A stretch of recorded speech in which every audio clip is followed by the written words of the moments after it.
Hi, everyone. So excited to be here, especially with my good friends Dave Snell, Charles Caldwell, and myself. And today's word of the day is change. I'm, I'm familiar with that. I'm sure most of you are. Love to hear what you have to say and or through comments. When with that, we'll kick it off with Dave. Of course, we always have to jump into Always, me. always first, go first. Yeah, thanks, John. It's great to see Charles again and to have everybody here joining us. Um, Change is a word that we've actually used a couple of times, Don. I think it's just such an important word and such an impact that I think we can talk about it week after week. And I think even then, week after week, we do mention the word change in some way, shape, or form. And it's one of those things that I'm just going to start off with a quote from one of my favorites, Winston Churchill. To improve is to change. To be perfect is to change often. We're evolutionary people. We're always in the process of changing something in our lives. That if we are looking to be better, to be quote perfect or towards perfection, we have to change. Yeah, no doubt. And I'm in full agreement with you and always love Winston Churchill quotes. So your turn, Charles. Yep, thanks very much, Don. It's great to be back, and nice to see you again, Dave. Love the topic for today, change. I have a lot to say about change. Want to really dive deep into why people resistance to change or why there's a perception of resistance to change, but that's not how I want to open. What I want to open with is the Chinese characters for change are actually opportunity and crisis. I think that's really the message for us to think about today from my perspective. An important message is that in opportunity or in crisis there's opportunity, and that's one of the ways that the Chinese spell out in their characters change. I think with everything that is ahead of us with AI, and people are saying that AI is underhyped and that the change that is ahead of us is going to be exponentially more significant than the Industrial Revolution. And in that, I think we really need to look at ways. It's going to obviously create chaos. People are going to be afraid. There's going to be frightened. I think we need to look at it as an opportunity with guardrails around it. Naturally, there's lots of ethical things to consider. But this is one time when we really need to think about there being opportunity in chaos or opportunity in danger. Yeah, I couldn't agree more. And, to me, change is a multi-dimensional, faceted opportunity or situation because you can bring change or change can come to you, right? So you can impact something or be impacted, right? If the price of eggs keeps going up, it impacts people. It makes people change their budget, their shopping habits. And those are pretty fundamental elements that everybody's used to. I think when we move to AI, it's a different world. It's not like just getting a fax machine, like that was revolutionary in its own sense, but all it did was speed something that was existing up, which was the mail or FedEx or whoever used to do it before faxes showed up. Now with AI, it's a whole different way of messaging, but also a whole different way of receiving messages. And now authenticity becomes a big issue, right? When you went to the grocery store, bought a dozen eggs and paid for it, it was a simple transaction. You got what you wanted, you paid for it. Now you're hearing all kinds of information from all kinds of sources, and you have to wonder, is it legitimate? Second thing, is it well intended? Third thing, if I act on it, do I expand or exploit it?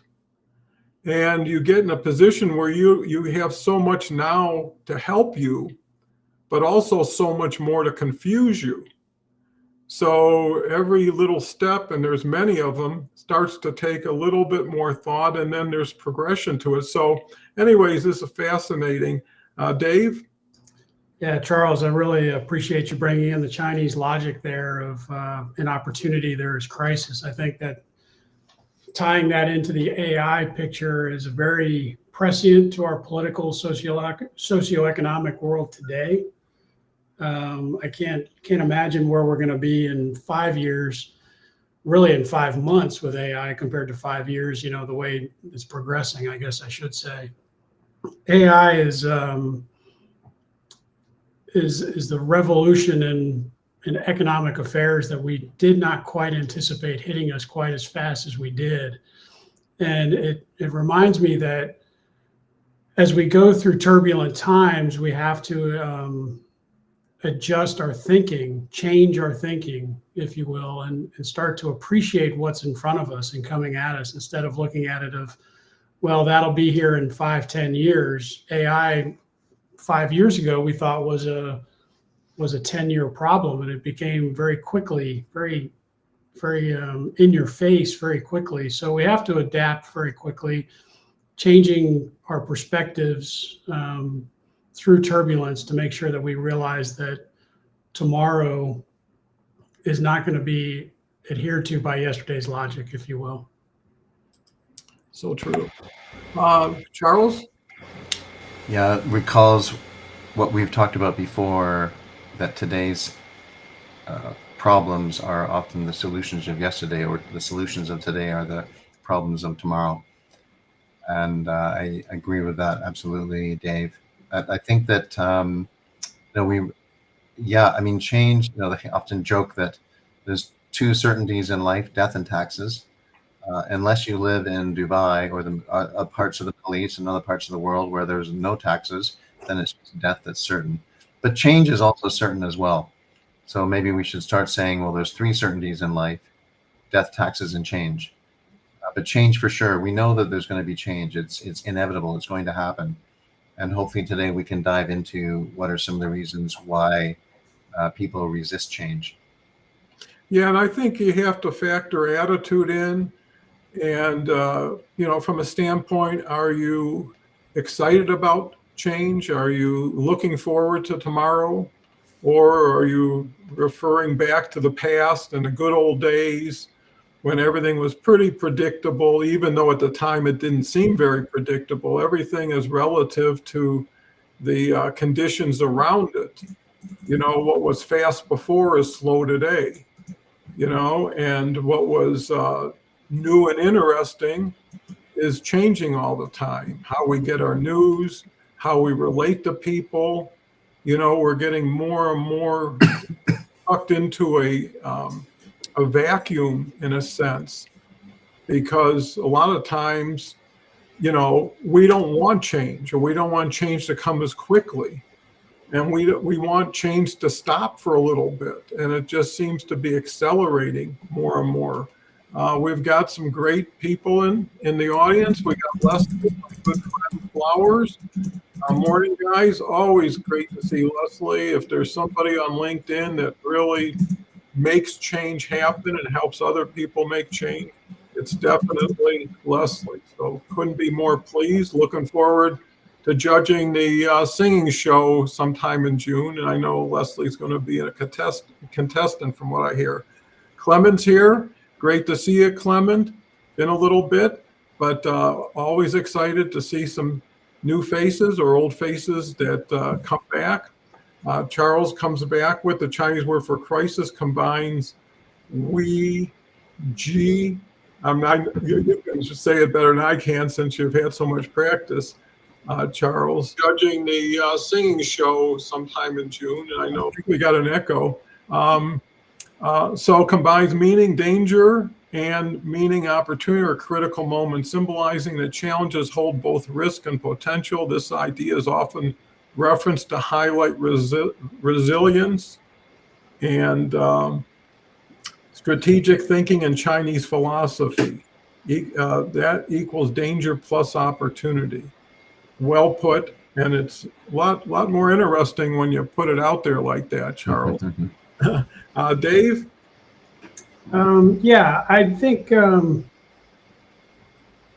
kind of had a brain aneurysm there for a second. I totally forgot my train of thought. But I think as we've talked about this in the past, I'll kind of build on that a little bit more, is change is inevitable.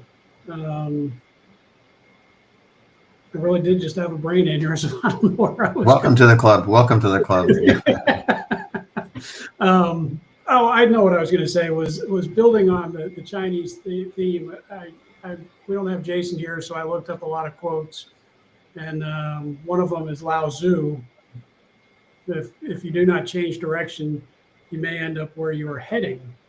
And your question, Don, of why do people hesitate to change? Why are they pushing back? And it reminded me, just last night, I had a conversation with a lady that I mentor a little bit.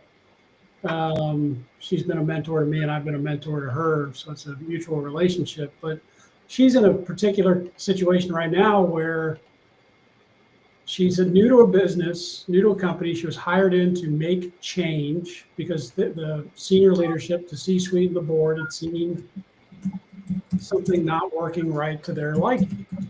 Well, the people that she has to work with are resistant to that change. Well, why do you need access to this? Why do I need to give up this right and this responsibility to you? Well, what I've realized through talking to her is most likely these people are resistant because they've just been going in the direction that they've been going, and they think that everything will be fine, but nobody's ever questioned them. And once they get questioned, now they get defensive into their little rice bowls, if you will. And I just watched it cut from the sand pebbles, so the rice bowl is in my vernacular right now. Keeping on the Chinese theme. So her rice bowl, these rice bowls are at risk and they might lose some responsibility. So they want to hold on to it. So change is not a good thing for them, but it's good for the lady that I'm working with, because she's getting more opportunities, taking away from somebody else. And they don't see that the betterment for the business is to work together. And I think that's what I was thinking before my aneurysm there. Well, you came back really good there. Appreciate it. Leslie welcomes you to the club of brain freezes. Also says resistant because of their faith in their fears. So true. Very true. Where you look is where you'll go. LinkedIn user, good morning, gentlemen. Just popping in to say hello. I head out to my event. Have a wonderful and insightful conversation as always. I believe that's Jason. So welcome aboard. Charles? And what I want to add to what David said about resistance to change is something that a lot of people often don't think about, and that is that when change is introduced into an organization or any kind of situation, there's a risk of invalidating the past. If you don't handle the change correctly, that's one of the things that will show up for people, because people do get set in their ways. Mm-hmm. And innovation comes along, and re-engineering comes along, best practices come along, technological changes come along, which are good reasons for change. Lots of good reasons for change that come along.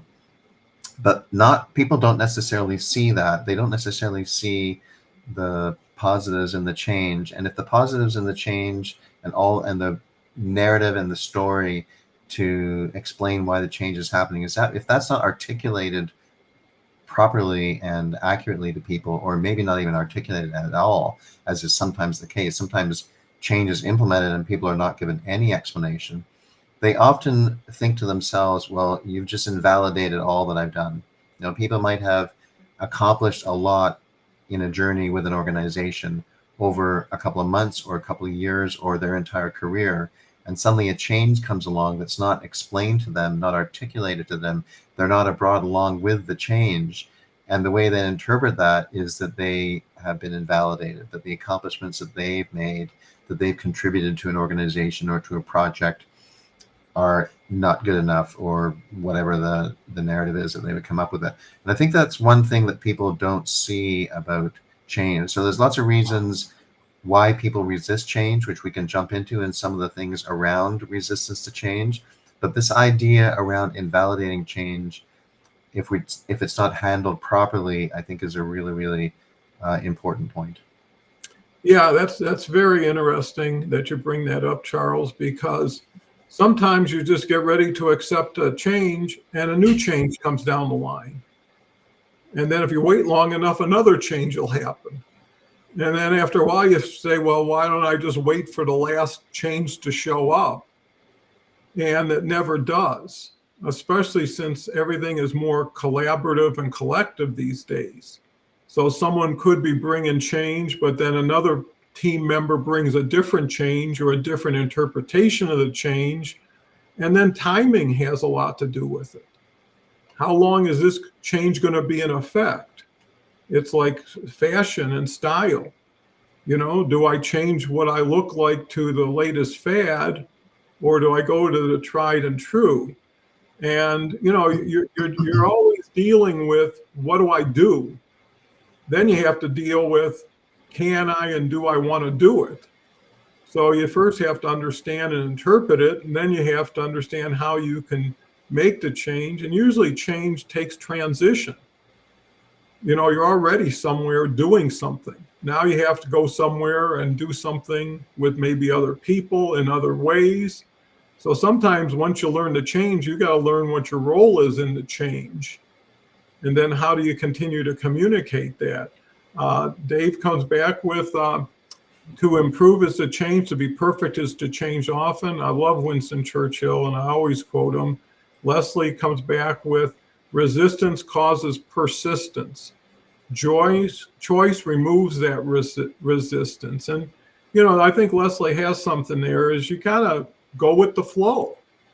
Sometimes you know just enough to get going, and then you pick up more along the way. If you try to figure it all out before you dive in, you're probably making a lot of assumptions, and then you're bringing a lot of personal situation into it, you know, that you flavor it in ways maybe it wasn't meant to be flavored. Dave, thoughts? Yeah, this always takes me back to change for change's sake. To build on what you've both just said, I think is a story that I've shared before. You know, in the Navy, the new guy comes in about every 1 to 3 years, call it average 1 to 3 years, depending on the type of command you're in. And it's always at a point where they're trying to make a mark to get the next promotion. It's right at that critical juncture of, I got to make a bold statement that I've done something for my fitness report, so I can say I did something positive. But usually the change comes at the cost of, to Charles's point, of the invalidating what someone's already been doing. It's just change for change's sake. It's just, well, I'm going to come in and make a change without actually having assessed what worked already, and maybe taking pieces of what worked already and applying it to their new vision for the organization. And that breeds the resistance, that breeds the frustration within the community that they're trying to lead and change because they haven't communicated. I think that's absolutely right, Charles. If you communicate what the intent is, then you'll have less resistance to the change. But just coming in and, well, I've only got a year and a half, you know, maybe 2 years to implement this. But to your point, Don, by the time those changes start to have an effect, someone else comes in for another change. So it really stagnates any movement that you expect out of an organization because they're always waiting for it. And it just always takes me back to a particular career station I was in. I was on a ship, and this lieutenant came in, and I'm going to make changes. Well, it really did nothing for us, and we all pushed back and we fought him. And I've seen it over and over in the Navy, at least, and I think in the corporate world as well. I've seen it not quite as often as I do in the corporate world as I did in the Navy, but it definitely is out there because of it. Change for change's sake. Yeah, absolutely. Charles? Yeah, and I just posted a comment here about fear of the unknown. So when these narratives are not correctly articulated, you get fear of the unknown. You know, change brings uncertainty. It can, especially in the world that we're in right now, where there's a lot of anxiety, a lot of mental well-being issues that are out there. Change really pushes people, can create a lot of anxiety for people about what the future holds. And it pushes people outside of their comfort zone, which is not a bad thing. The other thing is, from a neuroscience perspective, the mind processes for threat 5 times faster and more often than it processes for reward. So immediately we're wired to have an automatic reaction that change is going to be negative. And that's why it's so important that any kind of change initiative is accompanied with proper change management to bring people along with that. And that includes also taking into consideration where people sit on the change adoption curve. I remember years ago when I worked at Rockwell Automation, Rockwell purchased a piece of Samsung, and we came up with Rockwell Samsung Automation. There was I can't remember entirely, but I think maybe about 110 employees involved in that integration. And there was not a lot of English spoken on the piece of Samsung that Rockwell acquired. So there was a lot of translation that took place. We did a lot of assessments and a lot of diagnostics. We'd done the due diligence. The due diligence checked the box all along the way. But we did a lot of diagnostics on what were the common grounds. We looked at cultural issues between sort of Korea and the United States. We looked at cultural aspects. We looked at all sorts of different aspects of what was a common denominator. And finally, I did a survey, an assessment on the change adoption curve. And remarkably, the change adoption curve was what was the common denominator between the two teams, the Korean team and the piece of Rockwell Automation in Korea that was being integrated together. And so just in case people don't know, the change adoption curve means that you have your people who are early adopters, and then you have late adopters, and you have your laggards. And nowadays, with technology moving the way it is, you even have people that they say are on the leading edge or on the bleeding edge, because sometimes technology is not profitable, not sustainable when it's first being introduced, but people want to adopt that technology despite the cost, so they call it the bleeding edge. So you've got your bleeding edge, your early adopters, leading adopters, and then you've got your late adopters and your laggards. And it's important on a change team to have all those groups represented. And that was the common denominator that we found between the team, remarkably. I guess it was the human condition. But remarkably, despite the differences in culture, there wasn't really that much difference in the actual culture, because it was the Korean Rockwell team and the Samsung Rockwell team. But the Korean Rockwell team was a little bit more global workforce compared to the piece of Samsung that was acquired. But the common denominator was the change adoption curve. So we used that as a way to, when we ran the integration workshops, we ran three workshops, all of them fully translated with my HR team there, and I led the workshops. But the common denominator was the change adoption curve. And ever since then, whenever I've been involved in any kind of change initiative, I've always kept in mind, make sure that you don't just have the early adopters on that change team. Make sure you have the late adopters and the laggards representative as well, because those are the ones that are going to help you understand the cynicism, the skepticism that people might bring, well, you're invalidating all the things I've accomplished, those types of narratives, and they can help reconcile those narratives and communicate those narratives across the teams when you're implementing the change. Yeah, it's fascinating because it brings to mind that you really need change agents involved in the change. So in other words, you might have a team or an individual who pronounces the change that's going to come. Now you need the people to get the word out, get the training, get the interpretation, get the understanding, and in return, get the feedback, right? Because you don't want any leadership to be in a vacuum or assume too much to assume. So it's really a matter of tracking it out. How do we launch it? How do we, share it? How do we come back around?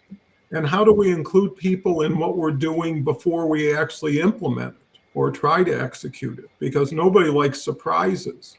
People will take equity in something if they had something to do with developing it or getting credit for it. And I think that's another element, is making sure all the wheels are greased, everybody's in line, everybody will go forward once there's agreement. You can have discussion, and eventually you need implementation.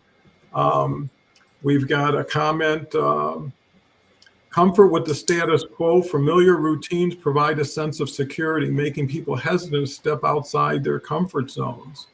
And you can get mixed signals too, where it's stop, start, almost. Loss of control. Change can feel like a loss of control over one's environment and circumstances, leading to resistance. So true. And Leslie comes back with, we all have 6 fears, imagine. Charles comes back as change is inevitable, growth is optional. Back to Dave. Yeah, I think if I can sum up what the two of you guys just said is 2 words, is leadership is often missing with these opportunities for change. And B, the second word is community. I choose that word mostly because, Don, you use it almost every week. And it really comes down to people skills and how we communicate what it is we wish to change, why we wish to change it, how we are going to change it. And to your point, Charles, bringing people along at all levels of that change adoption curve, instead of just having a group of people that are early adopters who are really championing what you're positioning yourself for change, and then leaving everybody in the dust. It's that community of communicating to everybody what it is you want to do. And so often we just say, well, I go back to my previous comments, we're just going to change for change's sake. And I don't care if you're with me or against me. If you're against me, you're going to fall off. That's not leadership. That's not telling and pulling people through, rather, not telling them, but just helping them understand what it is you want to accomplish. Then you failed as a leader. You can't consider yourself a leader if you're coming in to change something and then letting people fall off at the end of it because they didn't come to your level. Leadership is about pulling people through with you and making them understand what it is you want to accomplish and being willing to do so. And change for change's sake is a term I go back to often in my life, and it's not healthy. Another comment I want to make real quick is, go back to AI very briefly here is, Charles, you brought up that there's a lot of anxiety in the world right now. And I think a lot of that is because change is happening so fast. It's in your face with social media, with the news cycle, with people being able to communicate so freely now. I mean, think about, I know I'm just a few years younger than you guys are, but I remember having to write letters, off a ship to get any information to or from home. Well, within the span of about a 6-month period, or about a year period, I went from letters to putting emails on a disk and having them emailed out, to maybe I'll get another one back in 3 days, to, oh my gosh, within a year, I had a computer at my desk and I'm sending emails. Well, that's a positive change, but it's very, very rapid, and it has the potential for increase in anxiety because we're getting everything so much faster these days that it troubles people when AI is now, again, I go back to 5 years ago, we thought it was a 10-year, 15-year potential problem, but it came a lot faster than we expected, and I think it's causing that anxiety ever more present. Yeah, so true. Charles? Absolutely. And that's not the only thing to be anxious about. We've got geopolitical issues that are happening that's creating uncertainty with a lot of polarized interpretations, different camps where people sit. You've got the situation in Ukraine, you've got the situation in the Middle East, and then you've got a rapid, unbelievable technological change that's taking place. Plus all the other things that are happening around the world that don't make it to the top of the first page of the news outlets, and so you often don't hear about what's happening. And all of this is really pressing down on people's well-being. It's very, very interesting. I was surprised in my last role the number of people that I interviewed who I would ask them, what are you looking for in a company? And typically you would hear people talking about company values, which is important.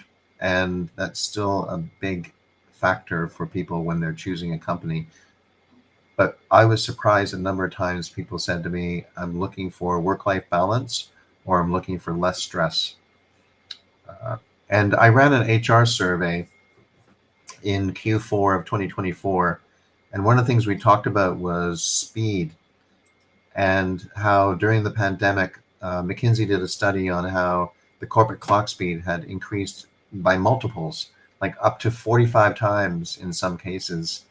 CEOs were reporting increase in speed. And then the question is, after the pandemic, have things slowed down?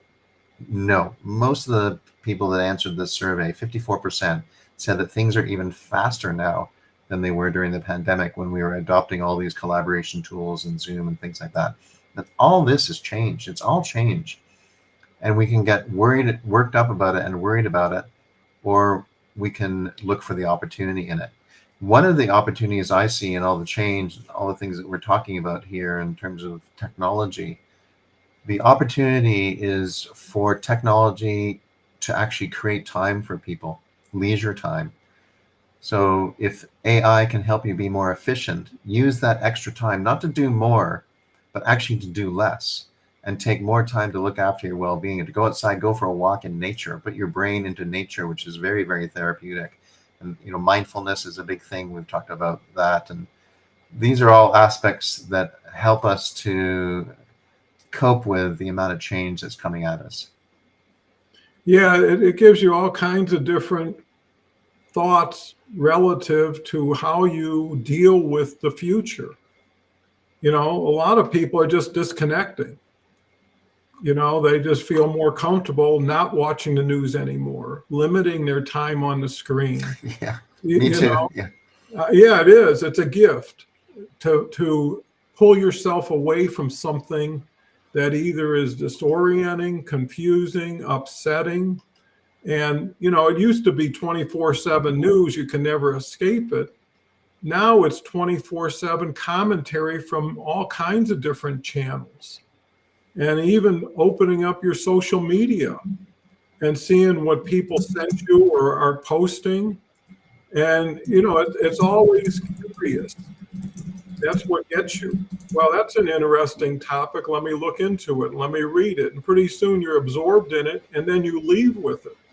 It wasn't you viewed it, you adopted it, or it adopted you, or it affects your state of mind going forward that day.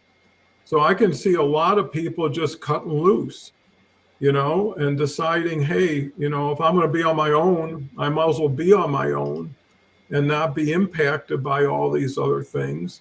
I saw where Australia is going to pass a law or has passed a law that no child under 16 can be on social media, which, I know it's hard to set up an age or a time. And that's the challenge with it. How do you enforce it? If a 14-year-old goes on, what's going to happen to them?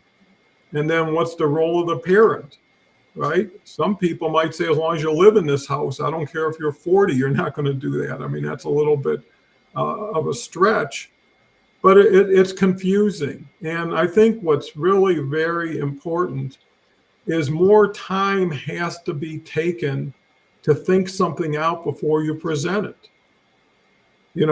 I mean, without going into anything specific, but maybe so, is like tariffs, right? If you're a business owner and you think something is going to change your supply chain, you're going to start making adjustments. It's hard a week later to say, whoops, going the other way. Well, I just laid off half the people. I decided not to build a factory, or I decided to do something. When is it real? And when is it Memorex? If you go back in time, Yeah.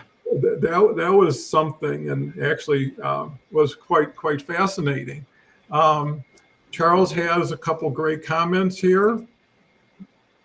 Comfort with the status quo, familiar routines. Okay, I think we might have covered that, but making people hesitant to step outside their comfort zones, past experience.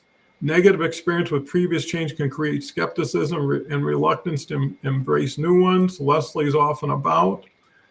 Thanks for joining, Leslie.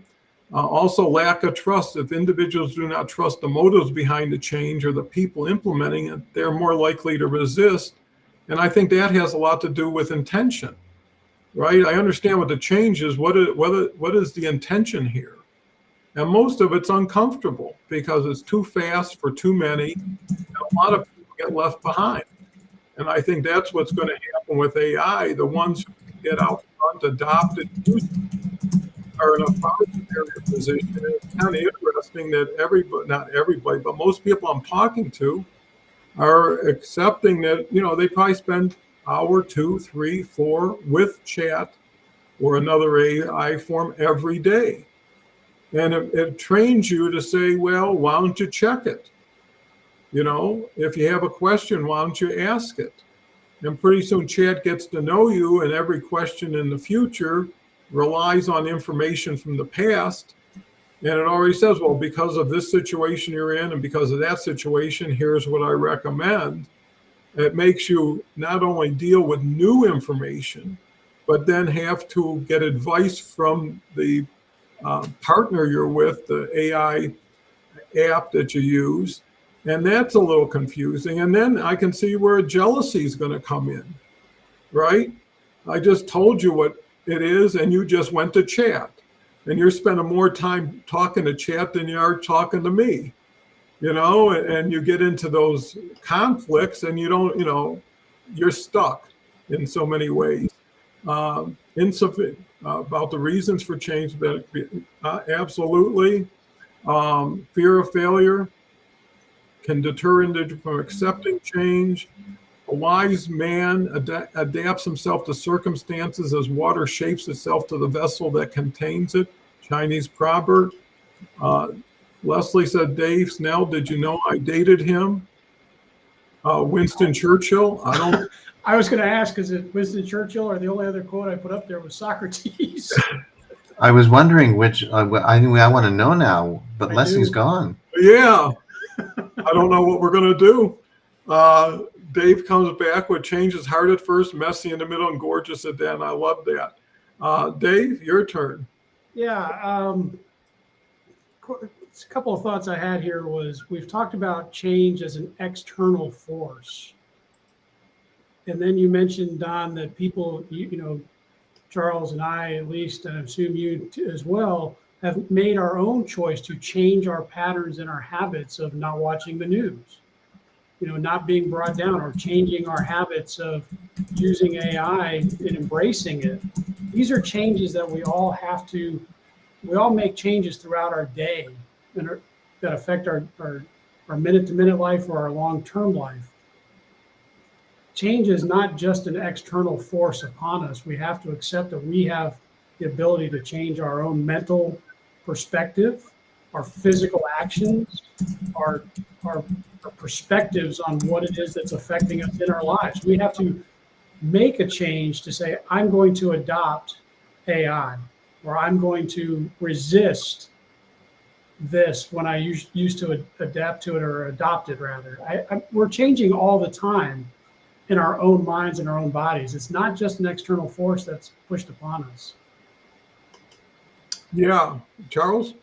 I love that you've brought that up, because I think that this starts to point us, well, there's a couple of things I think of. One of them, Dave, is that this starts to point us towards the role of self-responsibility in change. How can we be responsible for change? How can we choose change? And sometimes I find people resisting their manager, for example, in work, or resisting a new leader in work. And they get a lot of release when you can coach them to actually choose the leader. A new leader, a new manager is a form of change, but to actually choose the leader. I remember once we got one of the companies I worked in, we got a new head of HR, and at one point, I was thinking of doing a move back to the US and maybe taking on a more senior HR role.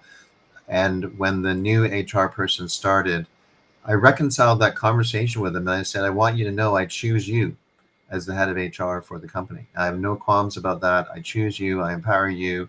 You can count on me to, to represent you and represent the company for HR in APAC. And he was relieved when I had that conversation. And the other thing is, and you talked a little bit about this earlier, Dave, is the role of leadership in change. And this is the choice that we can make.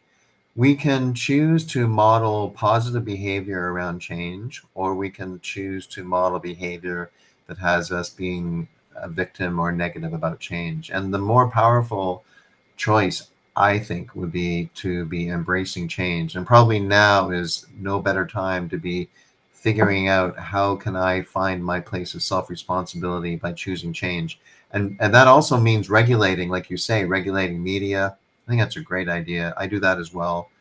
I go a couple of days, sometimes I haven't checked the headlines, and that's okay, because if something happens, I'll hear about it, through my colleagues, and then I can go read up about it. And other than that, every couple of days, get caught up on what the markets are doing and what are the big events around the world. But yeah, I love what you said, and it makes me think of self-responsibility and brings me back to what you said earlier, Dave, about the importance of leadership around change. Yeah, it almost lends itself for companies to have a CCO, which is a chief change officer, that just works on making sure change gets implemented, not having to really make the decision on the change, but make sure it gets streamlined, it flows well. There should be a protocol, certain meetings, certain conversations should be had. I love what Charles mentioned about validating and confirming other people's roles and situations to give them some sense of stability and support, because you don't want to be part of change and really not know what's going to happen. I saw where the New York Knicks fired their coach after going to the finals, right? And took them to 4 playoffs out of 5 years. And it wasn't good enough.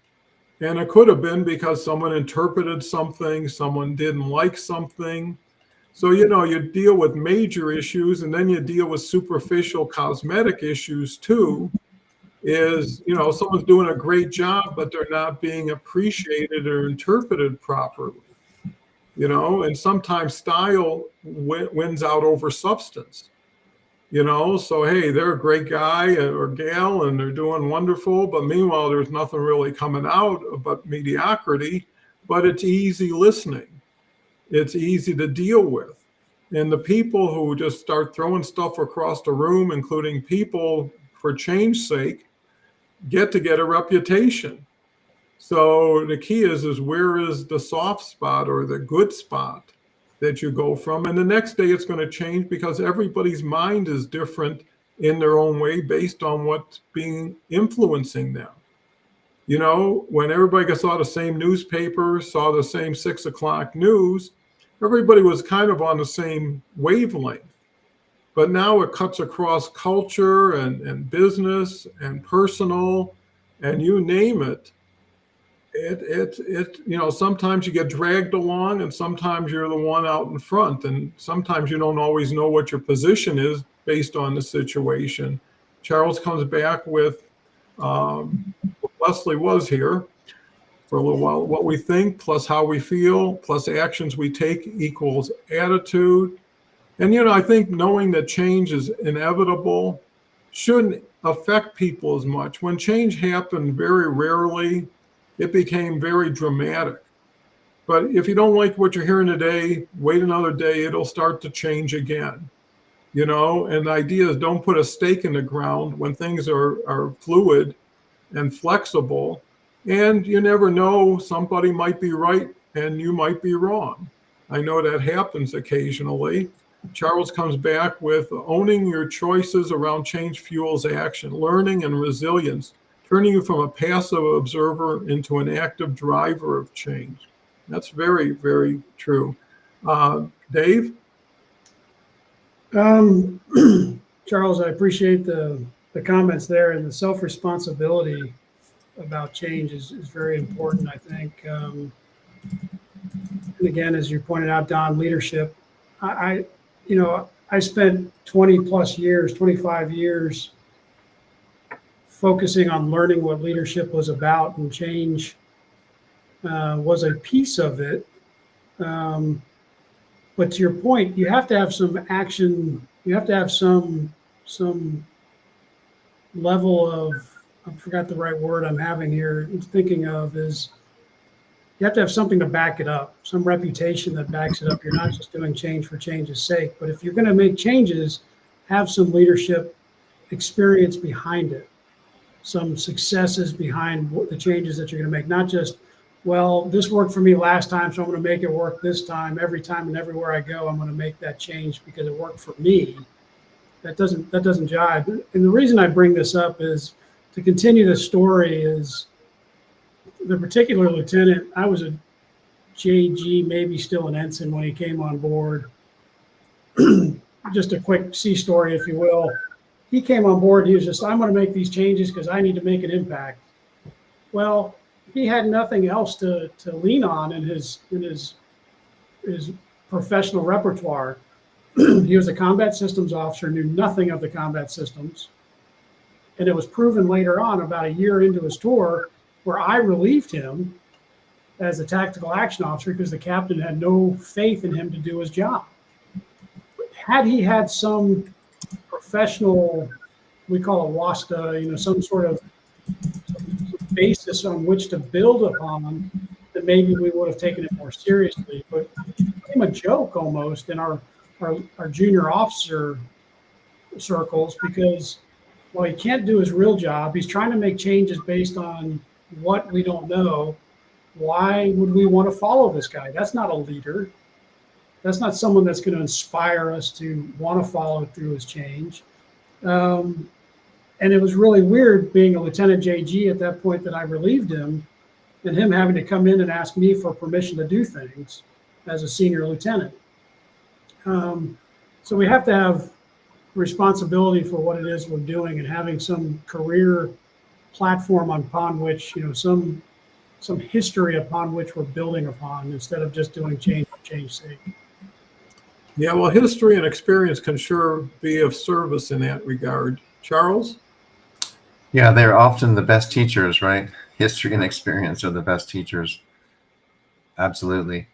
And, people might be wondering, how do I navigate this change? What are some practical examples and strategy? And I think there are things like you can reframe your mindset. So if you are in a change situation and you're experiencing negativity, again, coming to the self-responsibility, choosing the change is to try to reframe your own mindset or look at reframing the narrative that's taking place around the change.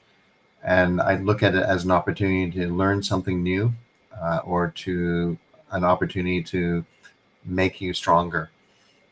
And the other thing is to put yourself in a place of discomfort. Even if you're not dealing with change, you can seek discomfort in a way to build your change resilience muscle. And there are so many ways to do that. One of the things that I started doing in my previous role, I had the mantra of keep it fresh. So I started looking at about a year, 18 months ago, I started looking at the role that I was in as if, if this was my first 90 days in the role, what would I be thinking differently about the next 30, 60, 90 days? And I was actively trying to look at ways to push myself into a more uncomfortable zone and as a way to change things up and also to be seeking ways to embrace change and stimulate change. Yeah, it looks like we covered a lot of bases with change and how it can be impacting to so many people. We've got another guest here, Samara. Hope I pronounced it right. Great to have you. Always nice to see some new faces and get some insightful comments. And at the end of the day, just like we talked about being selective on the news or whatever information you expose yourself to, there are certain points where you take a pass on change for a while, right? You say, well, this won't last, or it'll be replaced with something else, so why not wait for the new version? Or I got enough change on my plate, right? And sometimes you can only, march to a certain drummer. And at a certain point, it's comfort level. Because what is change all about? Most people do it to be progressive in a good way, but because they just didn't take responsibility for the old thing, right? When something just extinguished itself, well, wow, great. I wasn't going to be very successful. That maybe this go round, this will be in my benefit. But I guess it's the difference between being proactive and reactive. The difference between finding something intellectually stimulating and worthwhile to be part of, as opposed to, will I make more money with this? Will I save more time? Because if all we're doing is building efficiency, we're doing it with change agents that can outperform us. And that's where people worry about their jobs. Well, why wouldn't you just get a bunch of AI robots or whatever you want to call them? You don't got to pay them as much. They don't call in sick. They don't have benefits. And you can scale pretty fast without having to deal with, did you get the latest message? Are you up to the new change? Can we talk about it? It's streamlining. And there's going to be a lot of people left at the gate who didn't even know they got left until later on. And all of a sudden, things get exposed to them. So with about 8-9 minutes left, Dave? Help if I come off mute first. Yeah, final thoughts kind of thing here is change is inevitable. How we respond to it is that what tells more about a person's character than how than anything, I guess is the right word. I'm fumbling here a little bit again. I apologize. Whether it's external or internal, change is going to happen. How we respond is, to Leslie's point, our attitude will have a greater impact on ourselves and those around us. And change can be good. It doesn't have to be a negative. But I think that with all the changes that we're seeing at a massive scale, it's having a negative impact. Even though some of those are good, we're losing the forest through the trees, if you will. Yeah, perspective and being relative and conditional to what you're dealing with is extremely important. Charles? Yeah, another way to look at this from somewhat of a, transforming our view of change is to really come at it from a perspective of gratitude and be grateful for change. Because if there's no change, if there's no fundamental change happening around us, then the future that is ahead of us is what we're doing in our lives in the present.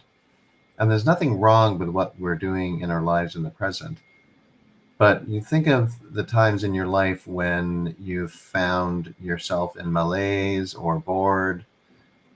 Think of a teenager that goes through those years when they have a higher probability of being bored. Looking at change as an opportunity is a great thing, and coming from it from gratitude is a great thing, because if there's no fundamental change, then the future is what we're doing today in our lives in the present. Now, I love doing LinkedIn Lives with you two. No question about that. I love doing that. But if we had the same conversation every single week, I think we would get tired of that. So changing it up is a great thing. The other thing I would offer is this idea to give people an appreciation for the future and what the future holds for people individually, is that the greatest thing people are ever going to do in their lives, each individual, the greatest thing they're ever going to do in their lives has yet to happen. And isn't that something to look forward to? So we're all going to have ups and downs. That's normal in life. We're always going to have ups and downs. When we're going through the downs, we've talked about this in the past, we need to have the resilience to pull ourselves through. We need to be aware of our well-being to pull ourselves through when things really get down. But we're going to go back, when you're at the bottom of a roller coaster, you're going to go back up. Or when you're in the bottom of a wave, you're going to go back up. And the greatest, one thing to think about is that the greatest thing people are ever going to do has yet to happen. And isn't that something to look forward to? Yeah, I agree a whole 100% with you, Charles. I think what should be an emphasis, I don't know if there's a lot of financial benefit, is valuing humanity and the human experience, right? As an offset to be too machine tied, too data driven, to the point of knowing there's a park within a few blocks of your house that you can take advantage of. And like we talked about, and Dave brought up, the discipline that you have to have with turning things off, staying away from certain things.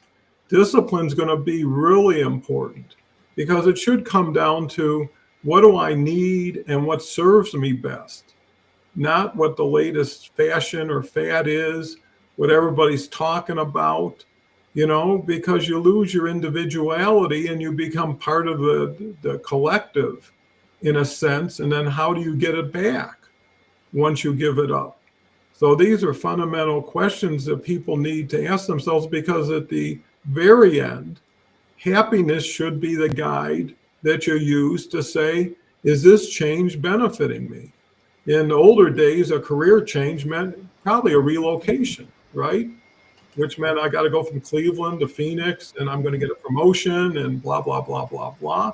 Well, you had to uproot the whole family. You had to make it right for everybody the best you could. And sometimes you knew it wasn't good. It was going to be a mixed bag. Well, now it's more than just physically relocation. It's your mind, it's your culture, it's your family, and what do you leave behind in order to pick something up in the future? We've got Osman, and Osman always comments on my post, and is wonderful gentleman. Good afternoon, Alacona. How are you all there? Nice to meet you, to chat it up, and you're all doing good work. Best wishes to each and every one there. Well, that's kind of you and very appreciated. We've got Anita here. Change is always good. No, yes. Well, it's somewhere from there to the other end and into the middle. Dave says, if you don't like something, change it. If you change it, change your attitude. Maya Angelou, wonderful quote.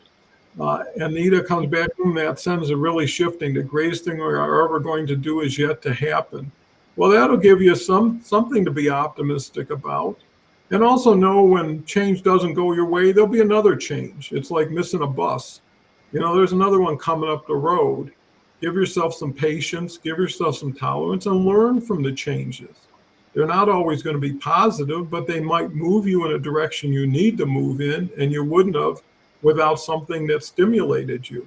Charles says, the greatest thing you are ever going to do is yet to happen. And Anita says, hello to you all. Well, great to see you, Anita. We're at 57 minutes. I'll let Dave do his close and then turn it over to Charles, and we should be right on time. Well, I will just finish up with an answer to Anita's question. Change is always good, no or yes. No, not all change is good, but all change is going to happen, and it's how we respond to it that's going to impact our lives the greatest. Good point. Charles. Yeah, what I want to leave with, when you bring it back to humanity, which you went in that direction, Don, in the last couple of comments, and that is a quote that I love from Mother Teresa, from the book The Unsung Hero, and that is in relation to change. If you want to change the world, go home and love your family. Yeah, I think that's a beautiful quote. And for things to change, you need to change is an important element. If it's going to be, it's up to me. And measure yourself. Too many people go from one extreme to the other, and they end up going nowhere except getting more frustrated. And Anita says, thank you. Yes, how I view it. Great addition, Dave.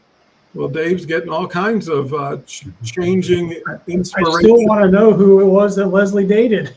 Yeah, we have to figure that out. That's a LinkedIn Live unto its own. Well, that's the beauty of things that change like that, is it makes us happy. It gives us humor. And sometimes you need to be objective, right? And distance yourself from the present situation, get over the fray, and let it kind of come together naturally. Too many people take forced change and force it even harder, and it becomes less than it was intended to be. And then where does it carry forward from there? These are all great questions, and it makes you want to live one more day to see what the changes are going to be. Keeps things more interesting. We talked about some of the negatives, but it also has so many positives. I mean, just this show is bringing all these people from around the world together to talk about a simple word named change, with no context as to what they were going to expect. But, they took that toe in the water, right? They decided, hey, I'm going to spend an hour today listening to a discussion and possibly participating, but more importantly, coming away with more than I started with. And it might motivate people to continue to be that agent of change. So with that said, always want to thank Dave and Charles. And to Charles' point, I love these Thursdays. I learned so much, and I learned by sharing and learning from each other, knowing everybody's intent is to give the best they can, as much as they can, to as many people as they can. So with that said, come back next week. The word of the day is already going to be collaboration. We got a new guest coming on, a wonderful lady named Audrey, who I just met last week, and she is focused on AI in the residential construction industry. And happened to see my AI newsletter and reached out to me, and that's how things happen. So if you want things to change, you need to change, and you need to be the agent and be proactive towards change. And actually, Anita comes back and says, I'm a change coach. So this was wildly nice surprise to my day. Thank you all. I'll join next week. Be happy to talk to you on a Zoom anytime, Anita. So reach out and I'll set up a conversation. So, gentlemen, make this a wonderful day of change, and love to come back next week and hear how it all took place. So with that said, take care, audience, and we'll talk again.